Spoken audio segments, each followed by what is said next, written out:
안녕하십니까. 안녕하세요. 세무사님, 오늘 음. 차명계좌 세무조사에 대해서 좀 말씀드리려고 합니다. 네. 요즘에 이제 좀 패턴이 좀 음. 달라졌어요. 세무조사로 바로 나오기도 하지만 음. 해명자료 제출 네. 안내문으로 나와서 세무조사로 전환이 되거나 네. 아니면 해명에서 끝나기도 하는데요. 그렇죠. 일단 네. 오늘은 세무조사에 대해서 여쭤보고 싶습니다. 네. 차명 계좌를 사용한 것 때문에 세무조사로 선정이 됐다고 한다 그러면 보통은 인제 그냥 뭐 대상 기간 자체가 1 년이 아닌 경우가 많아요. 3 년 또 많게는 뭐 5 년이 될 수도 있고, 그리고 또 경우에 따라서 예를 들어서 차명 계좌를 쓴 게 굉장히 오랜 기간이고 뭐 여러 개의 계좌에 해당하고 그런 사안들이 복합적으로 검토를 했을 때 이게 조세범 처벌법에 의거해서 고발 대상이나 이런 부분이 부합한다고 한다 그러면 사실 형사적인 처벌까지도 연결될 수 있는 부분이기 때문에 굉장히 좀 심각한 상황에 처하신 것은 분명합니다. 조세범 처벌 같은 경우는 이거 형사지 않습니까? 네네. 예, 그렇게 가면은 안 된다. 네. 그런 부분이고, 네. 또 하나는 이제 이런 거 이제 좀 궁금할 수 있어요. 이제 네. 저도 궁금한데, 음. 아니, 왜 그때 몇 년 전에 잘못했으면 그때 지적을 할 것이지, 네. 이렇게 몇 년이 지난 다음에 네. 지금 세무조사를 하느냐, 음. 왜 그럴까요? 어 일단은 뭐 그런 경우에 인제 보통 일부러 그렇게 나중에 세무조사가 나오는 거 아니냐 간혹 이렇게 또 말씀하시고 생각하시는 분들도 있어요. 근데 전혀 이게 일부러 그렇게 된 상황은 아니다라는 걸 인지를 하셔야 되고, 그러면 왜 이렇게 과거의 일이 몇 년이 지난 후에 이렇게 문제가 돼서 세무조사를 받게 되는 상황이 되시냐 하면, 일단은 그러면 차명 계좌로 인해서 왜 세무조사가 선정되는지 거기에 대해서 좀 말씀을 드리면 이해를 하실 수 있을 것 같은데, 가장 제일 흔한 경우가 제3 자, 소비자들 같은 이런 제3 자에 의한 신고가 될 수도 있고요. 아니면 뭐 직원에 의한 제보 이런 경우도 탈세 제보. 네, 되실 수 네네. 있어요. 음. 그래서 이런 신고나 제보에 의해서 차명 계좌를 사용한다는 것이 국세청에 신고가 되고, 그 신고로 인해서 신고된 계좌를 확인해 보니 거기에 인제 수익 금액이 굉장히 많이 입금돼 있고 또 신고도 되어 있지 않는 것으로 확인된다고 한다 그러면 과거에 몇 년에 걸친 기간에 대한 세무조사가 선정이 될 수가 있다는 거죠, 첫 번째로. 예. 음. 그리고 두 번째는 또 이런 상황이 있으실 수 있어요. 내가 거래하는 뭐 매출처가 될 수도 있고 매입처가 될 수도 있고 많은 거래처들이 있으시잖아요.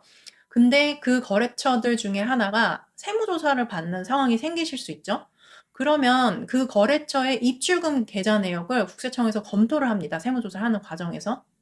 그러면 그 계좌에 입출금 상대방의 계좌 번호, 계좌 주명 이런 게 인제 확인이 되다 보니까 A라는 거래처와 거래를 했는데 대금은 B라는 명의로 갔다. 그러면 사실 그 부분에 있어서도 이 사업자가 차명 계좌를 쓰고 있다는 게 확인이 되는 상황이 돼 버리는 거죠.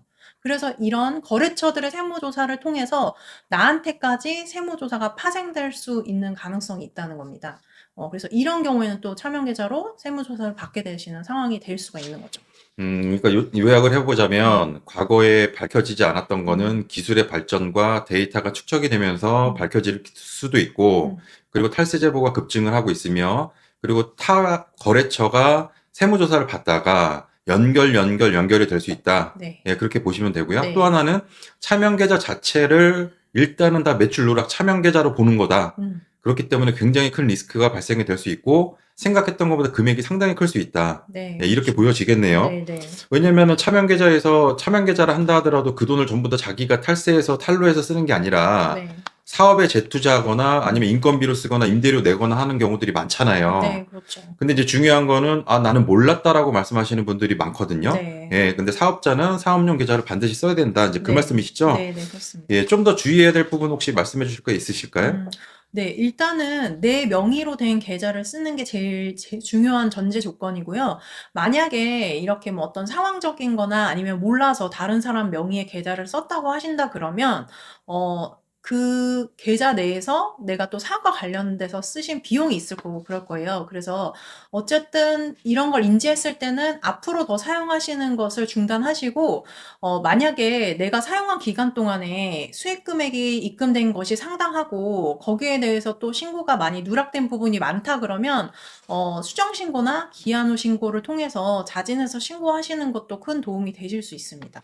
그러면 자진해서 신고했을 때랑 네. 문제가 돼서 그러니까 가산금이 붙었을 때랑 차이는 어떨까요?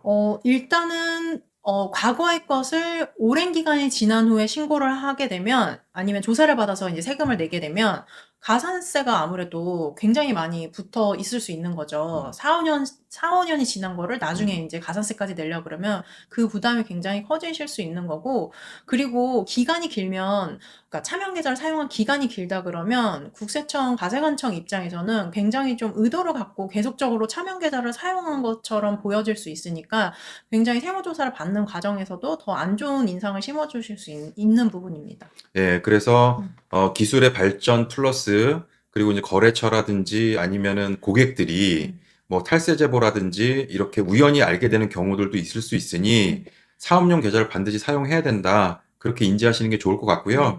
차명 계좌 자체가 소명하고 해명하기 굉장히 어려운 네, 부분이잖아요. 그렇습니다. 예, 예. 반드시 전문가랑 상담을 하셔서 잘 해결을 하시도록 그렇게 하셔야 되겠습니다. 예, 말씀 감사드립니다. 감사합니다.